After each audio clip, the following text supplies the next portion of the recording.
6 जुलाई 1901 को कोलकाता के एक प्रतिष्ठित परिवार में डॉक्टर श्यामा प्रसाद मुखर्जी का जन्म हुआ। कुशाग्र बुद्धि और जन्मजात प्रतिभा संपन्न डॉक्टर मुखर्जी ने 1917 में मैट्रिक किया तथा 1921 में बीए की उपाधि प्राप्त की। 1923 में लॉ की उपाधि अर्जित करने के पश्चात वे विदेश चले गए और 1926 में इंग्लैंड से बैरिस्टर बनकर स्वदेश लौटे। शीघ्र ही उनकी ख्याति एक शिक्षाविद और लोकप्रिय प्रशासक के रूप में चारों ओर फैल गई।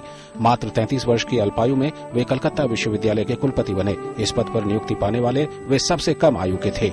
1938 में श्यामा प्रसाद मुखर्जी ने सक्रिय राजनीति में प्रवेश किया और राष्ट्र प्रेम का संदेश जन जन में फैलाने की अपनी पावन यात्रा की शुरुआत की। डॉक्टर मुखर्जी सच्चे अर्थों में मानवता के उपासक और सिद्धांतवादी थे, इसलिए उन्होंने सक्रिय राजनीति कुछ आदर्शों और सिद्धांतों के साथ प्रारंभ की थी। डॉक्टर मुखर्जी इस धारणा के प्रबल समर्थक थे कि सांस्कृतिक दृष्टि से हम सभी एक हैं, इसलिए धर्म के आधार पर वे विभाजन के कट्टर विरोधी थे।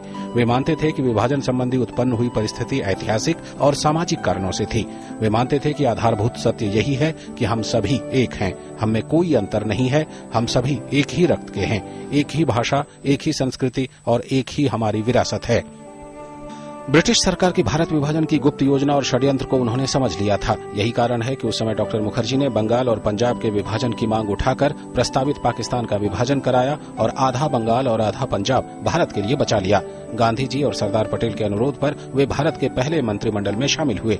उन्हें उद्योग जैसे महत्वपूर्ण विभाग की जिम्मेदारी सौंपी गई, किंतु उनके राष्ट्रवादी चिंतन के चलते अन्य नेताओं से मतभेद बराबर बने रहे। इसी कारण राष्ट्रीय हितों को अपनी सर्वोच्च प्राथमिकता मानते हुए उन्होंने मंत्रिमंडल से त्यागपत्र दे दिया और अक्टूबर 1951 में भारतीय जनसंघ की स्थापना की।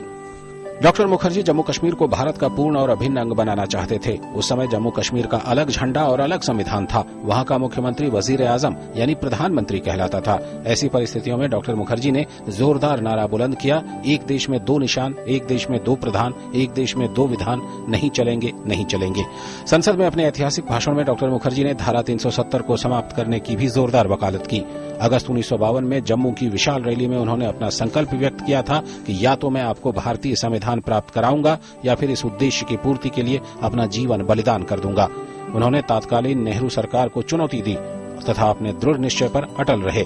अपने संकल्प को पूरा करने के लिए वे 1953 में बिना परमिट लिए जम्मू कश्मीर की यात्रा पर निकल पड़े। वहां पहुंचते ही उन्हें गिरफ्तार कर नजरबंद कर लिया गया। 23 जून 1953 को रहस्यमय परिस्थितियों में उनकी मृत्यु हो गई। नीरज सिंह की रिपोर्ट, डीडी न्यूज।